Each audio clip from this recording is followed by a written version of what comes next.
Good day. It is January the 9th, and today we're continuing Judges 9, or John 9, doing verses 13 through 17, and Proverbs 9. Remember, if you'd like to be tagged when I post these videos, or if you have any questions, comments, concerns, suggestions, complaints, or anything else, you may reach me through 810-242-2997.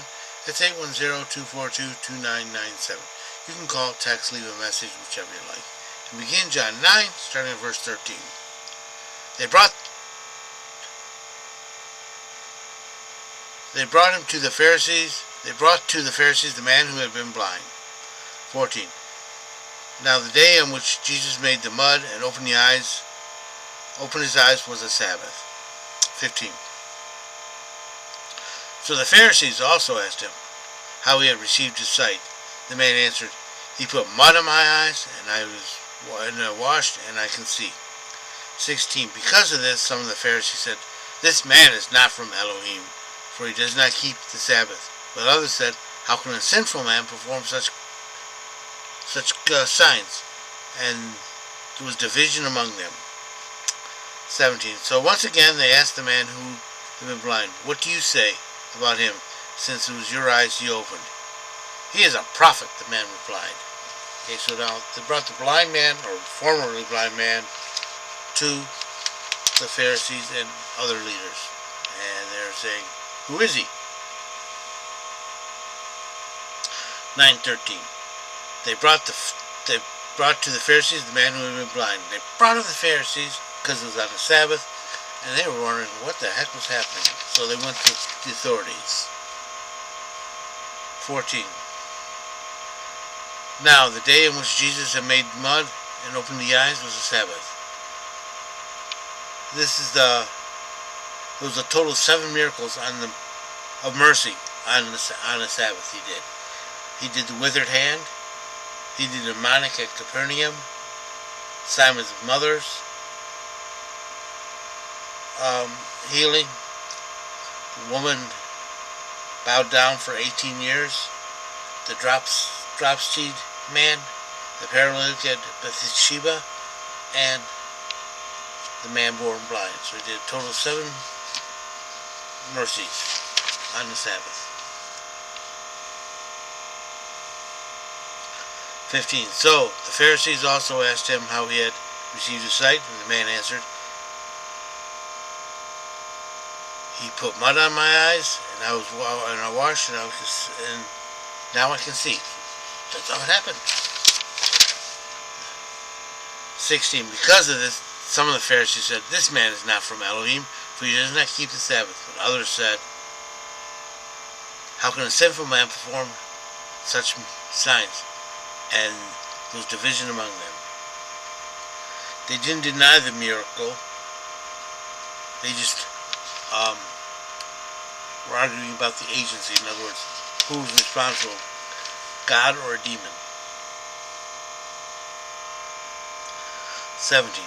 So once again they asked the man who had been blind, What do you say about him, since it was your eyes he opened? He is a prophet, the man replied. Both sides asked him this. And you should know something, that he is one sent from God. You know, wisdom and folly are depicted as 2 women.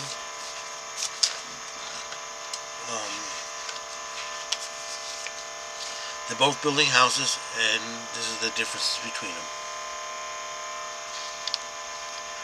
1. Wisdom has builded her house. She has hewn out her 7 pillars. That's a strong house. 2. She has prepared her meat. She has mingled her wine. She has also furnished her table. She's getting everything ready. 3. She has sent forth her maid, and she calleth upon the highest places of the city. She sends out her invites everywhere.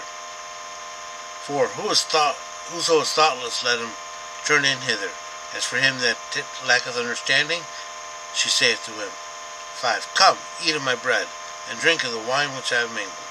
Look, if you don't have understanding and thoughtless, come on, I'll educate you.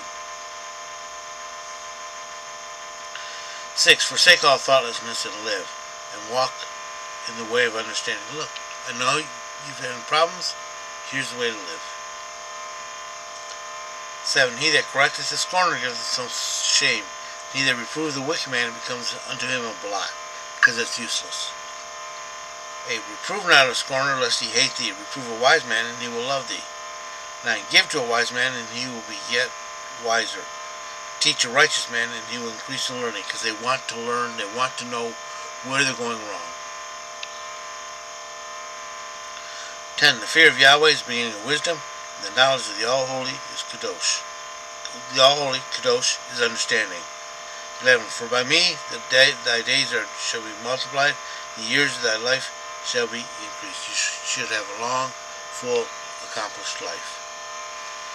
12. If thou art wise, thou art wise for thyself, and if thou scornest, thou alone shalt bear it. You alone bear the responsibility. 13. Now we're talking about the riotous woman. She only gets 6 verses, as opposed to 12. The woman folly is riotous, she is thoughtless, and knoweth nothing. She doesn't know anything, she doesn't care about anything. 14. And she sitteth at the door of her house, on the seat in the highest places of the city, to call to them that pass by, who go right on their ways. Where wisdom invites, she entices and lures. 16. Whoso is thoughtless, let him turn in hither. As for him that lacketh understanding, she saith unto him, stolen waters is sweet, and bread eating in secret is pleasant. In other words, she says, hey, come on, we'll steal and hoard things. But he knows not that the shades are there, and that her guests are in the depths of the nether. People who answer her die. And that in ignorance. I hope you've been blessed by this reading. May the Lord richly bless you. Remember, if you'd like to be tagged when I post these videos, or if you have any questions, comments, concerns, suggestions, complaints, or anything else, you may reach me through 810-242-2997. That's 810-242-2997. You can call, text, leave a message, whichever you like. Remember, Jesus loves you, and so do I.